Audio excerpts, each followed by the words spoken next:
How to open a paint store business. So yan ang topic natin sa video na ito. So itong paint store business, profitable pa po ba itong business na ito? So kung mapapansin nyo, related itong business na ito sa isang hardware store. So last week, I just uploaded a video regarding dun sa how to open a hardware business. So in today's video naman, i-share ko naman yung how to open a paint store business. So these two businesses is quite related. Ano, kung mapapansin nyo, itong business na ito, dun to sa mga house developments, house constructions, house renovations. So related tong paint store business. So kung mapapansin nyo, dyan sa inyong local community, may mga paint store business, di ba? So merong hardware store na may tindang mga paint din. Pero meron din namang paint store lang na talagang dedicated lang siya sa pagtitinda ng mga pintura. So yun ang pagkakaiba nitong business na ito.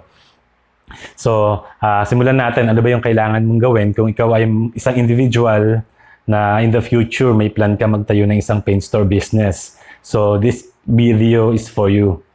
So ako nga pala ulit si Janick. I'm a Pinoy entrepreneur. I'm actually in a e-commerce business. So itong business na sineshare ko, may mga idea lang ako, no, na gusto ko lang i-share sa inyo. So may idea lang ako sa ganitong kind of business. Medyo napag-aralan ko yung ganitong kind of business, pero I'm not related to this kind of business. So ang talagang forte ko, I'm into digital business. So I'm in the e-commerce business. Pero sa ngayon, sa video na ito, isi-share ko sa inyo to how to start a paint store business.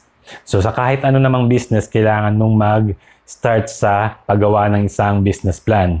So kung may plan ka na magtayo ng isang paint store business in the future, kailangan mong mag-create ng isang business plan para ma-enumerate mo o mag-guide ka sa pag-process ng pag-o-open ng isang paint store business.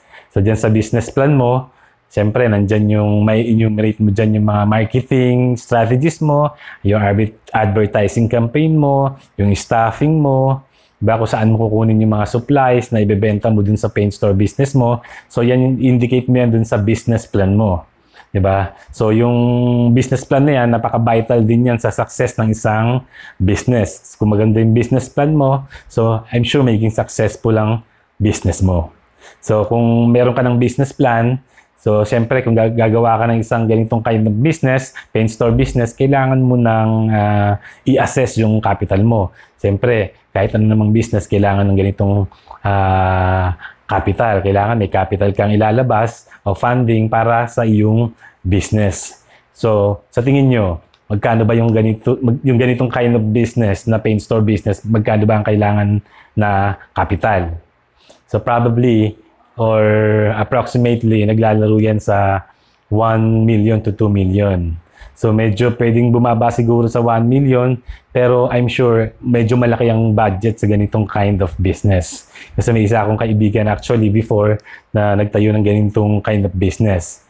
Pero kasi yung family niya may hardware business. So nung nagtayo siya ng sariling business, nag-dedicated yung business niya sa paint lang. So, nagtayo siya ng isang paint store business. So, kaya medyo alam ko kung magkano yung capital na kailangan sa ganitong business.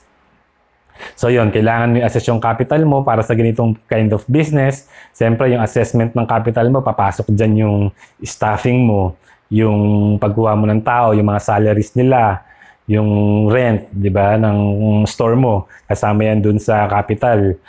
Tapos, kailangan mo yung mga supplies. So, kailangan mo i-assess yung capital mo. Yan ang una mong gagawin. So, yung number 2, gawin mo is yung humanap ka ng isang magandang location para sa ganitong kind of business.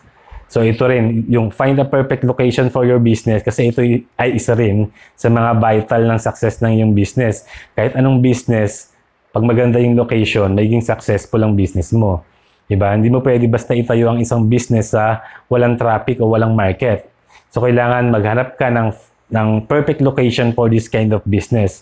Yung medyo malaki yung community, may mga developments, malapit sa mga subdivisions, diba? May mga bahay na napapansin mo mga renovations, malapit sa mga subdivisions, diba? So, dyan mo itayo yung paint store business, yung may mga developments na marami ring high traffic ng tao din, di ba? So, kailangan mo yan dito sa kind ng business na ito, yung paint store business.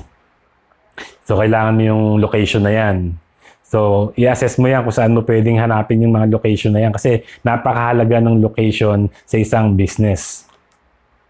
So, kung meron ka nang na-identify mo na o nakapaghanap ka na ng location, so ang susunod mong gawin is to find suppliers. I-identify mo kung sino yung mga suppliers na kailangan mong kontakin o hanapin, di ba? Sa paint store naman, alam mo naman kung sino yung mga suppliers na yan. Alam naman natin kung sino yung mga players sa ganitong kind of paint business, di ba? Nandiyan yung mga Boysen, nandiyan yung iba-ibang brand ng paint. So, hanapin mo yung suppliers na yan na mabigyan ka ng, let's say, kontakin mo sila na mag-open ka ng isang paint store business na kailangan mo ng mga suppliers. Di ba? So, kung makakapag-negotiate ka sa kanila, kung bibigyan kanila ng magandang terms para dun sa mga supply mo, di ba? Kasi yung mga to, nagbibigay ito ng mga terms eh. Kunyari, binagsak na nila sa store mo yung mga produkto, nagbibigay sila ng mga magagandang terms. Let's say, ang payment mo, 15 days, 30 days, di ba? Pero kung bago ka lang, minsan, di sila pumapayag ng terms. Pwedeng cash basis muna sa una. So, pero pag maganda na yung relationship nyo, ng business nyo, so pwede ka nang bigyan ng, let's say, 30 days na terms o 1 month to pay dun sa mga supply na binabagsak sa store mo. So, yan ang hanapin mo yung mga suppliers. So, yun lang. Ang may share ko pa sa ganitong kind of business, no, hindi lang naman siya sa hindi lang naman siya sa mga house renovation, di ba? Sa mga condominiums, di ba? Pwede rin siya sa mga car shop, yung mga nagpipintura ng mga sasakyan, di ba? Yung mga talyer. So, kailangan mong i-market yung business mo sa ganitong klase din ng business para medyo lumaki yung network ng business mo. So, yan ang tip ko. I-tap mo yung mga talyer na yan, magbigay ka ng calling card, ng brochures, di ba? Kung matatap mo yung mga organization ng mga architect o ng mga house developers, di ba? Yung mga nangongontrata ng bahay, kung may mga kakilala ka niyan, o kaya hanapin mo kung ano yung mga organization na yan, pwede ka magbigay dyan ng mga brochures o ng mga calling cards, di ba? Nakipag-negotiate ka sa kanila ng mga terms na kung kukuha sila sa store mo ng mga ganitong supplies, pwede mo silang mabigyan ng discount kung let's say malaki ba yung kukunin nila, magbigay ka ng 10% o 5% discount, di ba? So para makuha mo lang yung ganitong kind of business. Kasi itong mga architects na to, yung mga house developer na yan, yung mga contractors na yan, long-term business ang kailangan mo dyan, long-term relationship business sa ganitong kind ng mga tao. Kasi sila yung magbibigay sa iyo ng negosyo eh, di ba? Kung may mga project sila, sa'yo nakukuha ng mga pintura, di ba? Then ang isa pang tip ko dyan, kung may magtatayo ka ng paint store business, vital din dyan yung pagkuha mo ng staff na magaling talaga mag-mix ng mga kulay. So, kailangan dyan may experience dun sa paint mixtures kasi yan yung hinahanap eh. Kaya pumupunta sa'yo yung mga tao, yung bumibili, kasi may hinahanap silang kulay na hindi lang basta mabibili sa hardware.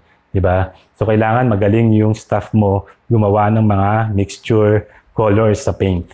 So, yan ang hahanapin mong mga staff sa paint store business mo. So, yun lang guys. Yun lang ang masishare ko. Kung meron kayong question regarding this video, huwag kayong mahiya magtanong o mag-comment lang dito sa video na ito. So, kung bago ka sa aking YouTube channel, please help me grow this channel by clicking subscribe sa channel ko. So, yun lang guys. Maraming salamat. Sana sa susunod kong video, manood pa ulit kayo para may matutunan tayo sa mga future business tips natin o mga future na business na gusto natin gawin. So yun lang guys, keep safe. Ingat tayong lahat. Salamat.